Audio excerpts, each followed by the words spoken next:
What is going on, guys? In today's video I will show you the best warrior Warbringer build in Path of Exile 2. So in this guide I will show you a quick overview of the setup, then I will explain what skill gems and upgrades should you focus on. Then as well we'll see what is the best gear and how to get it for both the leveling and mid game.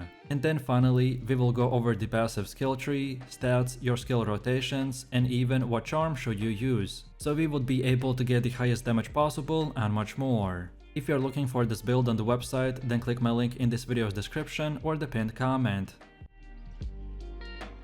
This setup is a big AoV build which focuses on armor breaking offensively, and then the block defensively. Our main playstyle will revolve around using the Stampede skill, which will charge our character forwards and create patches of jagged ground, which then are exploded when the final slam portion of the ability is executed. By us using the Ancestral Warrior Totem skill with the Jagged Ground support gem, this will create now 2 patches of the Jagged Ground per each use, and will also be exploded by the Stampede. So we will be able to basically one-shot huge amount of grouped up enemies. Then also for leveling and mid-game we are going to be using a 2-handed mace, and taking the anvil's weight and the imploding impacts for the first 2 ascensions. While then later, when we have enough strength, we will invest into the Giant's Blood Keystone, which will unlock the ability for us to use a 2-handed weapon in just one hand, so then we can use a shield on our rough hand. So with all of this said, let me show you the build. For main class we have chosen the warrior, and our ascendancy is the Warbringer. And then for our basic skill we got the Mace Strike with support gems such as the Rage, Close Combat and Maim. Then second we got our most important skill, the Stampede, with support gems like the Momentum, Fist of Four, Brutality and Stomping Ground. Then next we got the Leap Slam with Martial Tempo, Holy Descent and Culling Strike. Then next we have the Ancestral Warrior Totem with the Rolling Slam, Jagged Ground, Ancestral Urgency and Heavy Swing. Next we have the Scavenge Planting with the Vitality and the Cannibalism. Then next we have the Hammer of the Gods with the Second Wind, Hourglass, Execute and the Concentrated Effect.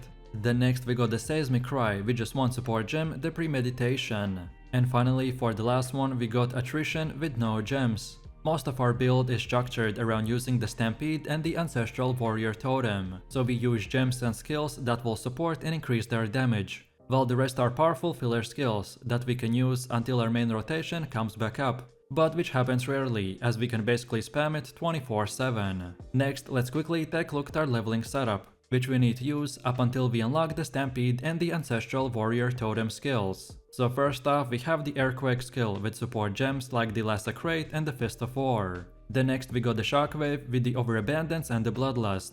Then next we also got Mace Strike with just the Rage gem. And finally we are using the Rolling Slam with the Martial Tempo. In the early stages of progression we are using the Earthquake and the Shockwave Totem as our main ability combo alongside the Mace Strike. The Earthquake will create a jagged ground which erupts for a larger hit after a duration, and the Shockwave Totem Slam will cause any jagged ground in its radius to explode, so you can force the Earthquake's aftershock to erupt sooner. Also, the Mace Strike is a free-to-use default attack option that will deal respectable single target damage in the early game, so try to use it as much as possible, especially in close range against the boss. Next we have our passive skill tree. For most new players this can seem extremely daunting, but actually it's quite simple. In extremely simple terms, every character is granted 1 passive skill point every time they level up, and are sometimes even granted more from completing certain quests. In general we have 3 node types, so small nodes, notable nodes and the keystones.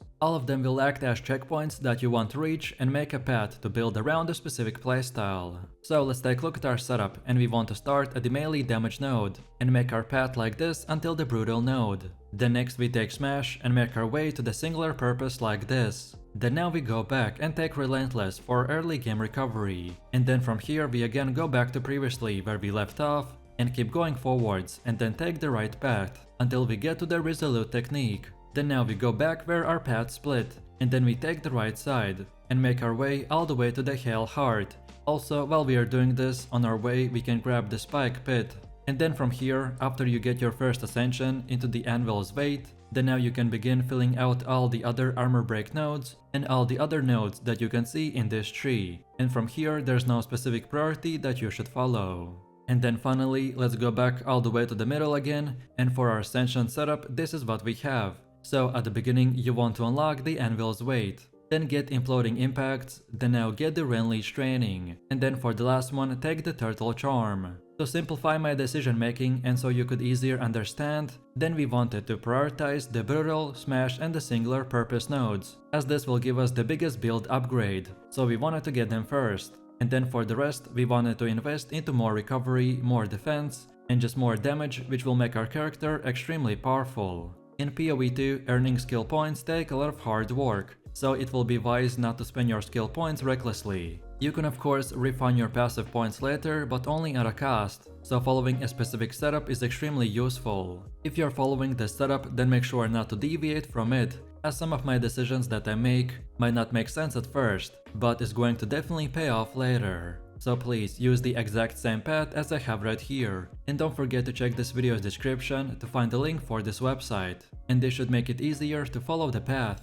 Next we have our gear. The weapon of our choice is the Expert Forge Maul with the critical and speed. And this is not required, but you can also, if you want, get the extra stats like the added flat physical damage, increased percentage to the physical damage and increased attack speed. Then for the helmet we have the Advanced Elite Grade Helm with armor, and for the extra stats we want to get the max life, max strength and cold resistance. Then for chest we have the Abyssal Cuirass with the armor, and for the extra stats we want to get max life, more strength and fire resistance. Then for the belt we have the Fine Belt with the Flash Gain or 0.2 charges per second. And for the extra stats we want to get the max life, more strength and cold resistance. Then for gloves we got the Advanced Tempered Mitts with armor, and for the extra stats we want to get the max life, more armor, more to all attributes and cold resistance. Then for boots we are using the Expert Stone Greaves with armor, and for extra stats we want to get the max life, increased movement speed and the lightning resistance.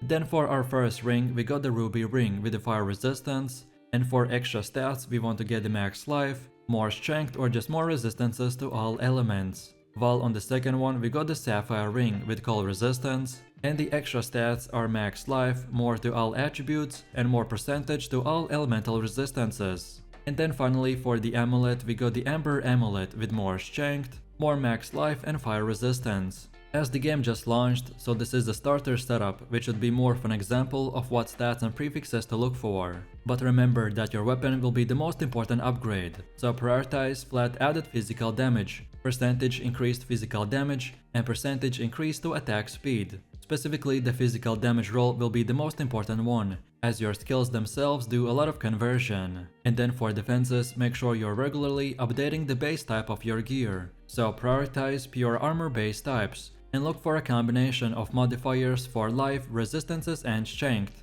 Also, movement speed on boots is a good option as well. As far as getting gear goes, gearing up during the campaign is relatively straightforward.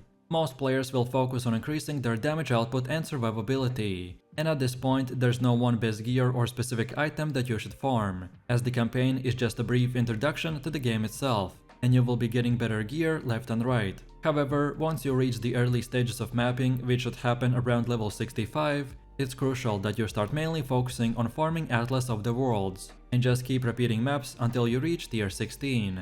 If you're looking for a gear guide on the best gear and how to farm it after the campaign, then watch my dedicated gearing guide video. Then on top of this, we need to quickly look into the charms. Charms are incredibly useful, as by having the right one equipped at the right time can save you from dying. If you are struggling with certain bosses, then look into what gem type they are using, and then use that specific charm to increase your resistance. For me personally, I like to use the Ruby charm for fire damage, then the Sapphire charm for cold damage, and then the Amethyst gem for chaos damage. But as I said, which one you choose will depend on the enemies that you are fighting, so feel free to experiment and mix and match. And now finally, let's quickly take a look at how this build will work. So, we want to start our main rotation by using the Stampede, which will create patches of the jagged ground, which are exploded when the final slam portion of the ability is executed. Then after that we use the Ancestral Warrior Totem, which will create now 2 jagged grounds. And then finally we use the Rolling Slam, which will also explode the Stampede and do massive amounts of AoE damage. Then from here we can use the Leap Slam to reposition, and get great recovery because of the Holy Descendant support gem. Then the Hammer of the Gods skill is our finisher for tankier targets, so use it when the boss is at or below 35% HP, so we could benefit from the Execute support gem. And by the way, if you don't have enough spirit to maintain the Scavenge Planting and the Attrition, then feel free to use the Scavenge Planting during the general gameplay and deactivate it to then activate the Attrition for only against bosses. As you can see, this rotation is pretty straightforward. All you need to do is basically keep spamming the main rotation and use the rest of the filler skills for bosses or depending on the specific fight. So let me know what you think about this setup in the comments below. Now, if you enjoyed this video, then you definitely don't want to miss out my previous build guide, where I showed you even more powerful builds and much more.